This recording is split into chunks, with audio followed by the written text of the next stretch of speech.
Hi, my name is Crystal, and you're watching the Deslob student.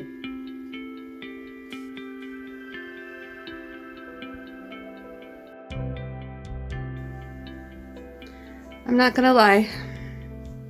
Hello in there. Hi. Hi. I'm not gonna lie. I took a large break between doing the closet and cleaning up this area. I probably had a 3 or 4 hour break watching This Is Us, with the big three: Kate, Kevin, and Randall Pearson, and Rebecca. Jack, awesome family, if you know who I'm talking about. I was forbidden to watch this show years ago because of episode 1, season 1, the very first minute, if you know what I'm talking about. That got me in a lot of trouble, and I would try to secretly watch it when I could, despite all of that. But of course, as depression goes, and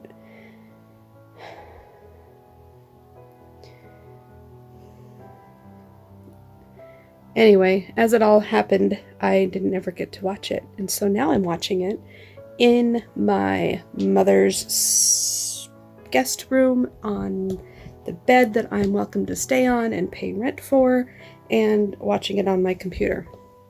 And I just got done watching several episodes, but the ones that I love and paint a very great emotional word picture for my life is season 2, episode 13 and 14, Super Bowl Sunday. I think is one of the names of one of them. But if you know which one I'm talking about, I don't want to give you any spoilers if you haven't watched it. But if you know what Super Bowl Sunday means to the Pearsons, you will understand my life. My father died when I was also just 17 years old. My father also died unexpectedly. And he was the rock in my life that I was looking forward to having for the rest of my life. I also have a overeating addiction issue.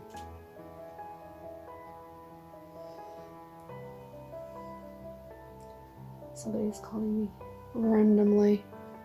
I don't know who it is. Hello? Anyways, I got a call. No, I was trying to say.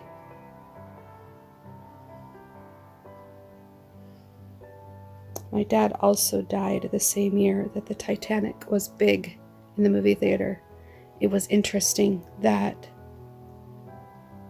they talk about so many things that are very parallel to my life, because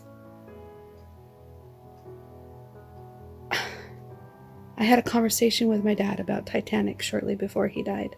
The movie Titanic, and how it wasn't really exactly like the real events of the Titanic. And was Jack and Rose really on the Titanic, or is it just a made-up story? And we talked about that because I was fascinated with the love story part of it, right?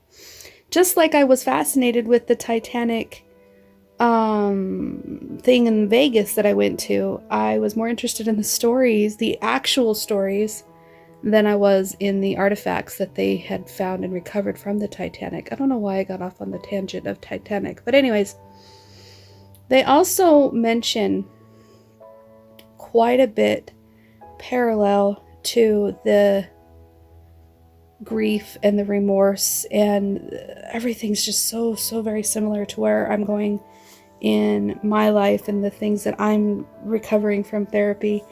And there's also a point where Randall says to his brother that it's coming up on 20 years and we have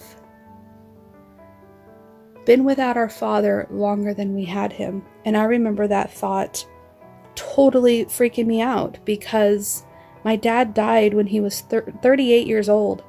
And when I turned 38 years old, that freaked me out, because that didn't make sense to me how I could outlive my father.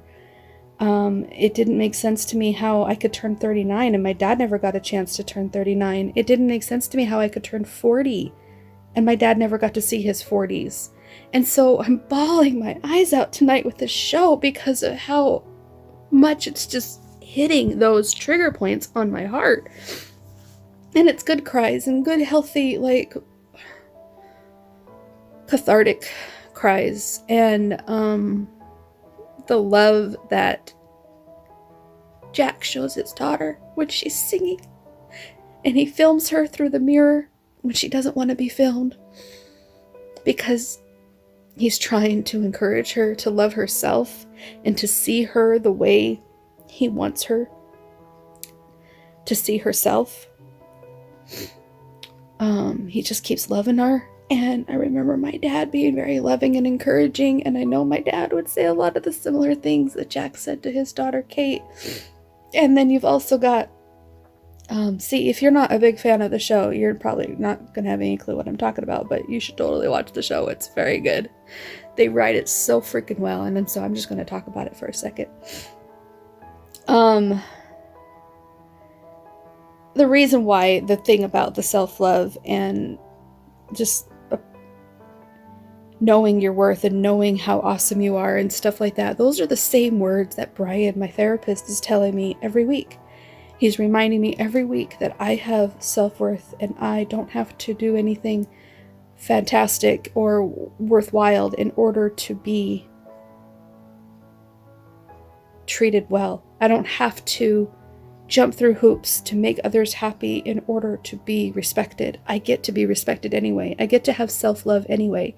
I get to have self-respect anyway. And if I don't see that within myself, I will never demand it from others. I will never demand it from my husband or my kids or my boss or my friends or my mother. Like, I won't value myself if I don't believe in that in myself. Does that make sense? And that's what Jack was trying to get Kate to see, is that I hope you can see yourself the way I see you. And she says, well, it just hurts because nobody else sees me that way. And so she just thought her dad was just blowing smoke up her butt. But when she watched her own video of him filming her, she saw the love in his eyes. She saw the love in his eyes, and she realized that she wants that. She wants to love herself the way her dad loves her, and I want to love myself the way my dad loves me, and I think I'm getting there, you know? And then she finds Toby, who loves her unconditionally. And he just keeps showing up for her and keeps showing up for her, and that made me cry too. Because while I'm crying to you, my husband's calling me.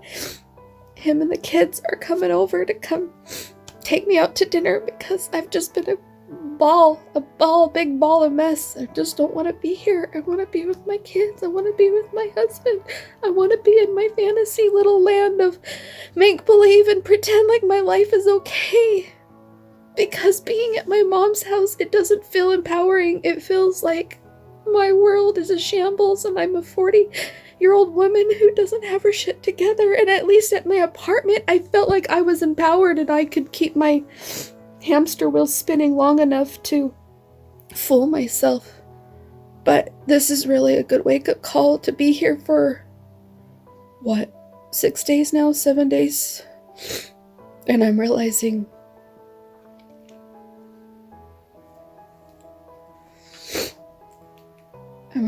that I want to get back to my kids. I've always known that, but I'm realizing I'm willing to give my husband another chance. I don't know, maybe I'm just extremely emotional. Maybe I shouldn't give him a chance, but he just keeps showing up for me. He keeps helping me. He helped me move today. He helped me move last weekend. He's been helping me all week. And he keeps just showing up, and he's like the epitome of what I want in a man when he's not jealous, you know? I'm gonna see what he wanted. I'm gonna call him on my other phone here. I know I'm silly. I have 2 phones. Hello. Sorry, I missed your call. What's up? We just got in the truck. Okay. So I'll see you in a few minutes? So yeah, we're going down Greenway right now. Okay? Okay. So when you feel like it's been long enough for me to get closer to it, then you go ahead and take off. Oh, I thought you guys were coming over here. We can come over and pick you up. Okay. Is that okay? Okay. Yeah, that's fine. Okay. She has my skateboard. Did you bring Brooklyn's skateboard, or is that still at your apartment? I have it. It's in my car. Oh, okay. Alright. All right. Bye, guys. Okay. Love See you you. then. See you. Bye. Oh, I'm such a big baby. I cleaned up this room really quick knowing that they were coming over. I thought they were coming over. And so that's where those last 2 videos came from, was with me tidying up this room really fast. That's still stuff I have to go through, so that's definitely going to be a future video. And because I don't have a lot of drawer space, I decided to put socks and underwear, bras up there in those 2 bins. I'm also going to stack like stretchy pants down here by my shoes, and then I'll have these drawers and those drawers, and then I'll have half of a closet to put stuff up in. So this room is coming together. I know that some people might wonder, why doesn't she just move back in with her husband and kids if that's what she wants? I'm afraid that I can't trust myself right now, and that's the truth. If I move in right now out of desperation and loneliness and sadness and grief and all those feelings that are scary, right? Nobody wants to deal with those feelings. I'm afraid that if I make a decision and move back in with my husband prematurely when we're not ready yet, I will regret it, and I will fight my way out, and I won't want to be there, or I'll be miserable or depressed, or I'm afraid that I won't. I'm afraid I'll be making the decisions for the wrong reasons. If I make a decision to move in with my husband, I want to make a decision in a healthy space where I feel like I've addressed my issues with my mom, I've addressed issues with my fears, I've addressed issues, and I'm committed 3 months to this room. I've committed 3 months to living here, and I don't know what the next 3 months are going to look like, but if you're on this journey with me and you're watching me fall apart and pick myself up again and fall apart again, pick myself up again, then thank you.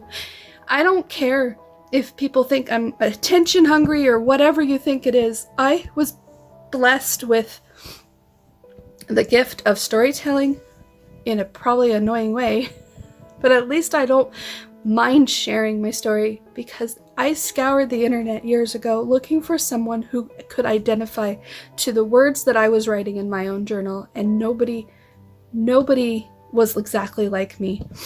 I wrote words like slob, and I found Dana K. White, slob. I wrote words like ashamed, and I found Oprah, and I found people who would write really well words about feeling ashamed and feeling like, and Oprah's story about how she got pregnant when she was a teenager and she felt so ashamed. And I never had those exact experiences, but I kept looking for the internet to find my answers. And that's why I write and I vlog. I blog and I vlog. I write my story and then I also tell it on video, because I feel like there's probably someone out there that can benefit even just one story. They might find some way of relating to it, and they might need someone out there that has helped them feel a little less alone. And that's what I was looking for years ago, and I still look for people like me all the time. So if you're like me and you relate, if you have anything that you relate to, I really appreciate you for commenting and sharing and emailing me or subscribing or liking or whatever. I don't have any shame in sharing my story. And if you think I should, then what are you afraid of? What are you afraid of? What are you afraid of? If you think I should be ashamed and I shouldn't share my story, what are you afraid of? I'm not afraid. I'm not afraid to share my story, because my time on this earth will be gone someday, and all I'll have left is my story. My story and my legacy, my children who will carry my story forward. That's all I'll have left. This is me. This is me. Thanks for stopping by. Sorry, this took a total emotional turn. Thank you. Bye.